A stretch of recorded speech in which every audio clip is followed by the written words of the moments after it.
Please do subscribe to Prajabheri News Channel.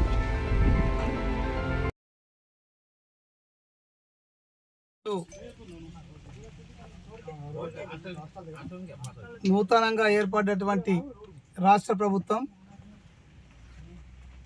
సంవత్సరం పూర్తి కావాల్సిన సందర్భంగా ఈ రాష్ట్రంలో సంవత్సరం కాలంలో జరిగినటువంటి అభివృద్ధి ఫలాలను అదేవిధంగా ప్రారంభించబోయే కార్యక్రమాలను ప్రధానంగా ఇదే రోజు ఈ కార్యక్రమాన్ని రాష్ట్ర ప్రభుత్వం ఎందుకు తీసుకున్నదంటే ఈ దేశంలో రాజ్యాంగం రచించబడ్డ రోజు 75 సంవత్సరాలు పూర్తి కావాల్సిన సందర్భంగా ఈ దేశంలో రాజ్యాంగ విలువలను కాపాడాలి, రాజ్యాంగం ఇచ్చినటువంటి హక్కుల్ని అందరికీ సమానంగా ఫలాలు అందాలనే ఉద్దేశంతో రాష్ట్ర ప్రభుత్వం తీసుకున్నటువంటి నిర్ణయంలో ఈరోజు ఎన్ఆర్జీఎస్ సంబంధించిన వర్కులకు శంకుస్థాపనలు ప్రారంభోత్సవాల కార్యక్రమాలు ఉన్నాయి. ఇటువంటి కార్యక్రమంలో బాల్కొండ మండలంలో జరుగుతున్న ఈ కార్యక్రమంలో ఎండిఓ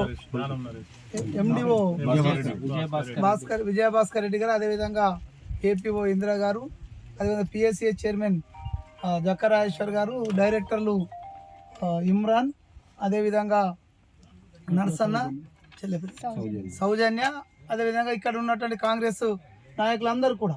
కారణం ఏంటంటే గత సంవత్సర కాలంలో ప్రజలకు ఏ విధంగా అందుబాటులోకి రావాలి, ప్రజలకు ఏ విధంగా సౌకర్యాలు అందించాలన్న ఉద్దేశంతో ప్రభుత్వం తీసుకుంటున్న నిర్ణయంలో భాగంగా ఈరోజు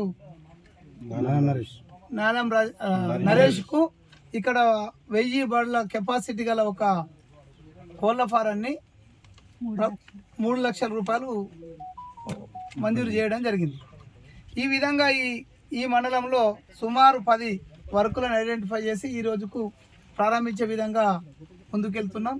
కాబట్టి ఈ సందర్భంగా బాల్కొండ మండల ప్రజలు కానీ, ఈ జిల్లా ప్రజానీకానికి, రాష్ట్ర సహకార యూనియన్ చైర్మన్గా కానీ, జిల్లా కాంగ్రెస్ పార్టీ అధ్యక్షుడిగా నేను చెప్పేది ఏంటంటే ఇక్కడ పెద్దలు ఇన్ని సంవత్సరాల నుంచి ఈ రాజ్యాంగం ఇచ్చినట్టు విలువలతోటే గంగన్న కానీ తిన కానీ అందరం కూడా ఇలా పదవులలో ముందుకెళ్తున్నటువంటి పరిస్థితిని, రాజ్యాంగ విలువల్ని మరొకసారి రాజ్యాంగ ఫలాలలో ఎవరు పెద్ద చిన్న తేడా లేదనే ఉద్దేశంతో అందరూ సమానమైన విధంగా ఈరోజు ప్రారంభిస్తున్నారు.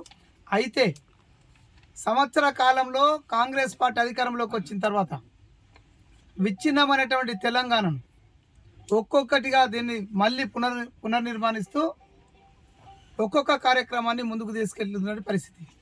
10 సంవత్సరాల కాలంలో మాటలకు చేతలకు లింకు లేనటువంటి పరిస్థితి.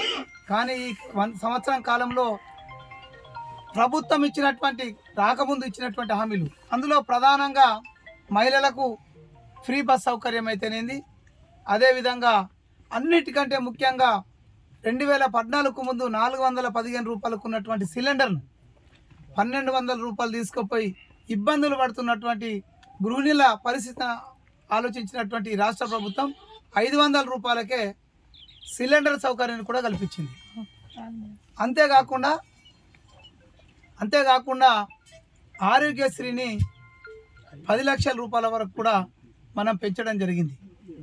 రుణమాఫీ ఒక 18,000 కోట్ల రూపాయల రుణమాఫీ చేసి ఇంకో 12,000 కోట్ల రూపాయలను చెల్లించడానికి ప్రభుత్వం అన్ని రకాల ఫ్యామిలీ గ్రూపింగ్ కూడా చేయడం జరిగింది. వాటన్నిటి కూడా త్వరలోనే మిగతా 12,000 కోట్ల రూపాయల డబ్బును రైతాంగం యొక్క రుణమాఫీ చేయడానికి ప్రభుత్వం సిద్ధంగా ఉంది. అన్నిటికంటే ముఖ్యంగా గత వారం రోజులుగా ఒక పక్క కేంద్రంలో ఉన్నటువంటి పార్టీ కానీ, అదేవిధంగా ఈ రాష్ట్రంలో అధికారాన్ని కోల్పోయినటువంటి పార్టీలు రైతులను ఒక పక్క రెచ్చగొడుతున్నారు. వాళ్ళు బోనస్ అన్నారు, మరి ఎక్కడుంది బోనస్ అంటని. ఇవాళ నిన్నటి వరకు సుమారు 10,000 పైచిలకు రైతులకు, 50,000 పైచిలకు రైతుల దగ్గర సన్నాలు మనం కొంటే 10,000 పైచిలకు రైతులకు ఇప్పటికే 500 రూపాయల బోనస్ వాళ్ళ ఖాతాలో పడి వాళ్ళ కళ్ళలో ఆనందాన్ని ప్రభుత్వం చూస్తుంది. ఖచ్చితంగా మిగతా సన్నాలు అమ్మినటువంటి రైతాంగాన్ని అందరికీ కూడా ఖచ్చితంగా 500 రూపాయలు చెల్లిస్తున్నాం. ఎందుకంటే 10 సంవత్సరాలు విచ్ఛిన్నం చేసినటువంటి ఈ వ్యవస్థను పునర్నిర్మాణం చేయడం ద్వారా మాత్రమే ఆలస్యమవుతుందని నమ్మాల్సిందిగా ఈ జిల్లా ప్రజలకు కాంగ్రెస్ అంటే ప్రభుత్వం పక్షాన మేము విజ్ఞప్తి చేస్తున్నాం. ఎవరో మాటలు చెప్పి మిమ్మల్ని రెచ్చగొట్టాల్సిన అవసరం లేదు. ప్రతి అంశాన్ని మీకు ఇస్తున్నటువంటి ప్రతి అంశాన్ని, ప్రతి వాదను, ఏదైతే మీకు ఇచ్చినటువంటి హామీలను ప్రజలకు చేరవేసేంత వరకు రాష్ట్ర ముఖ్యమంత్రి పెద్దలు రేవంత్ రెడ్డి గారు నిరంతరం కృషి చేస్తారనే విషయాన్ని తెలియజేస్తూ, ఖచ్చితంగా మిగతా విషయాలలో కూడా ఈ రాష్ట్రంలో జరుగుతున్నటువంటి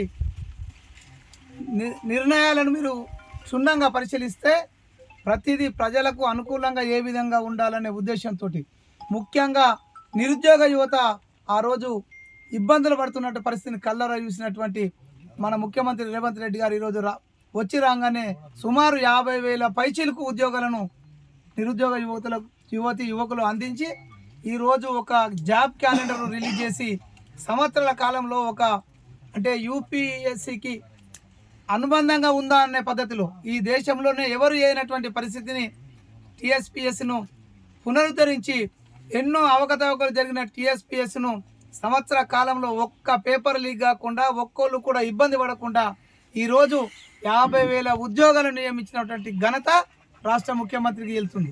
ఖచ్చితంగా ప్రజలారా ఆలోచించమని చెప్తున్నాం. చిన్న చిన్న విషయాలకు ఎవరన్నా చెప్పినా నమ్మకండి. ఆలస్యం అవుతుందేమో కానీ ఏ హామీ కూడా ప్రజలకు నెరవేర్చకుండా ఈ ప్రభుత్వము ముందుకు పోదు. ఈ ప్రజాప్రభుత్వము సంవత్సరం కాలం పాటు ప్రజాపాలనలో విజయాలను తెలియడానికే ఈ రోజు నుంచి ఈ విజయోత్సవ కార్యక్రమాలు ప్రారంభిస్తున్నారు. మీ గ్రామాలకు అధికారులు వస్తారు, మీ సమస్యలు చెప్పండి, పరిష్కరించడానికి అధికారులు కూడా ఎప్పటికప్పుడు అందుబాటులో ఉంటున్నారు. ఈ దేశ చరిత్రలోనే కులగణన అనేది ఈ దేశ చరిత్రలోనే ఒక గొప్ప మైలురాయి. ఓబీసీల హక్కులను సంవత్సరాల కాలం పాటు హరించుకుపోయినటువంటి పరిస్థితులు